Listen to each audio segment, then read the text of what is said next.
ಮನೆಯಲ್ಲಿ ಈ ಗಿಡ ಇದ್ದರೆ ಸಾಕ್ಷಾತ್ ಕುಬೇರನೇ ಇದ್ದಂತೆ. ಅದು ಲಕ್ಕಿ ಬಿದಿರು ಗಿಡ. ಇದನ್ನು ಯಾವ ದಿಕ್ಕಿಗೆ ಇಡಬೇಕು, ಇದರಿಂದ ಏನೆಲ್ಲ ಪ್ರಯೋಜನ, ಇದನ್ನು ಎಲ್ಲಿ ಇಡಬೇಕು, ಇದರ ಕಾಂಡಗಳ ಸಂಖ್ಯೆ ಎಷ್ಟಿರಬೇಕು ಎಂಬುದನ್ನು ತಿಳಿಯೋಣ. ಲಕ್ಕಿ ಬಿದಿರು ಒಂದು ಸುಂದರವಾಗಿ ಬೆಳೆಯಲು ಸುಲಭವಾದ ಒಳಾಂಗಣ ಸಸ್ಯ ಎಂದೇ ಹೇಳಬಹುದು. ಇದು ಅನೇಕ ಮನೆಗಳು ಮತ್ತು ಕಚೇರಿಗಳಲ್ಲಿ ಅಲಂಕಾರಕ್ಕಾಗಿ ಬಳಸಲಾಗುತ್ತದೆ. ಆದರೆ ಇದನ್ನು ವಾಸ್ತುಶಾಸ್ತ್ರದ ಪ್ರಕಾರ ಅದೃಷ್ಟ ಮತ್ತು ಸಮೃದ್ಧಿಯ ಸಂಕೇತವೆಂದು ಪರಿಗಣಿಸಲಾಗುತ್ತದೆ.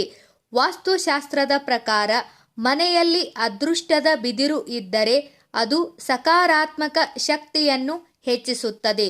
ಇದು ಕುಟುಂಬ ಸದಸ್ಯರ ಜೀವನವನ್ನು ಸಂತೋಷ, ಶಾಂತಿ ಮತ್ತು ಸಂಪತ್ತಿನಿಂದ ತುಂಬುತ್ತದೆ.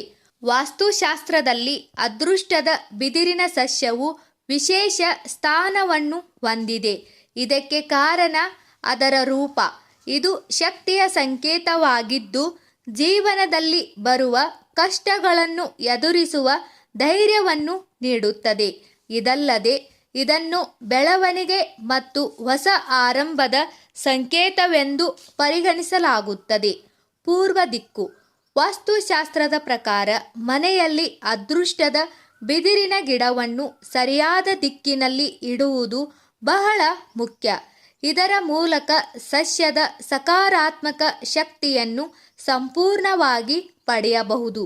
ಅದೃಷ್ಟದ ಬಿದಿರಿನ ಗಿಡವನ್ನು ಪೂರ್ವ ದಿಕ್ಕಿನಲ್ಲಿ ಇಡುವುದರಿಂದ ಕುಟುಂಬ ಸದಸ್ಯರ ಆರೋಗ್ಯ ಸುಧಾರಿಸುತ್ತದೆ. ಇದು ಹೊಸ ಆರಂಭಗಳಿಗೆ ಮತ್ತು ಕುಟುಂಬ ಸಂಬಂಧಗಳನ್ನು ಬಲಪಡಿಸಲು ಸಹಾಯ ಮಾಡುತ್ತದೆ. ಆಗ್ನೇಯ ದಿಕ್ಕು. ಆಗ್ನೇಯ ದಿಕ್ಕು ಸಂಪತ್ತು ಮತ್ತು ಸಮೃದ್ಧಿಗೆ ಸಂಬಂಧಿಸಿದೆ. ಇಲ್ಲಿ ಅದೃಷ್ಟದ ಬಿದಿರಿನ ಗಿಡವನ್ನು ಇಡುವುದರಿಂದ ಆರ್ಥಿಕ ಸಮಸ್ಯೆಗಳು ನಿವಾರಣೆಯಾಗುತ್ತವೆ. ಮನೆಯಲ್ಲಿ ಸಂಪತ್ತು ಮತ್ತು ಲಕ್ಷ್ಮಿ ನೆಲೆಸುತ್ತಾರೆ ಎಂದು ನಂಬಲಾಗಿದೆ. ಉತ್ತರ ದಿಕ್ಕು. ಉತ್ತರ ದಿಕ್ಕು ವೃತ್ತಿ ಜೀವನಕ್ಕೆ ಸಂಬಂಧಿಸಿದ್ದು.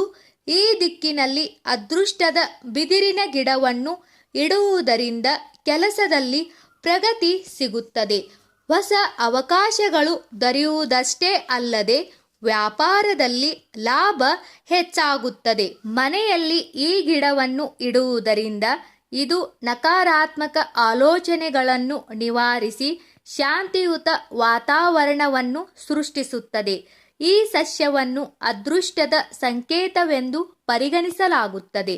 ಇದು ಮನೆಗೆ ಸಂತೋಷ, ಸಮೃದ್ಧಿ ಮತ್ತು ಶಾಂತಿಯನ್ನು ತರುತ್ತದೆ. ಈ ಸಸ್ಯವು ಗಾಳಿಯನ್ನು ಶುದ್ಧೀಕರಿಸುತ್ತದೆ. ಇದು ಮನೆಯಿಂದ ವಿಷಕಾರಿ ರಾಸಾಯನಿಕಗಳನ್ನು ತೆಗೆದು ಹಾಕುತ್ತದೆ. ಶುದ್ಧ ಗಾಳಿಯನ್ನು ಒದಗಿಸುತ್ತದೆ. ಇದು ಗಾಳಿಯಲ್ಲಿ ತೇವಾಂಶವನ್ನು ಹೆಚ್ಚಿಸುತ್ತದೆ. ಇದು ಶುಷ್ಕ ವಾತಾವರಣದಿಂದ ಪರಿಹಾರ ನೀಡುತ್ತದೆ. ಅದೃಷ್ಟದ ಬಿದಿರಿನ ಸಸ್ಯದಲ್ಲಿರುವ ಕಾಂಡಗಳ ಸಂಖ್ಯೆಗೂ ವಿಶೇಷ ಅರ್ಥವಿದೆ. 2 ಕಾಂಡಗಳಿದ್ದರೆ ಅದನ್ನು ಪ್ರೀತಿ ಮತ್ತು ಮದುವೆಯ ಸಂಕೇತವೆಂದು ಪರಿಗಣಿಸಲಾಗುತ್ತದೆ. 3 ಕಾಂಡಗಳನ್ನು ಹೊಂದಿರುವ ಸಸ್ಯವು ಸಂತೋಷ, ಸಂಪತ್ತು ಮತ್ತು ದೀರ್ಘಾಯುಷ್ಯದ ಸಂಕೇತವಾಗಿದೆ. ಅದಕ್ಕೆ 5 ಕಾಂಡಗಳಿದ್ದರೆ ಅದು ಆರೋಗ್ಯ, ಸಂಪತ್ತು, ಸಂತೋಷ, ದೀರ್ಘಾಯುಷ್ಯ ಮತ್ತು ಶಾಂತಿಯ ಸಂಕೇತವಾಗಿದೆ. 6 ಕಾಂಡಗಳು ಅದೃಷ್ಟದ ಸಂಕೇತ.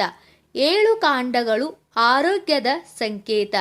8 ಕಾಂಡಗಳು ಬೆಳವಣಿಗೆ ಮತ್ತು ಸಮೃದ್ಧಿಯ ಸಂಕೇತವಾಗಿದೆ.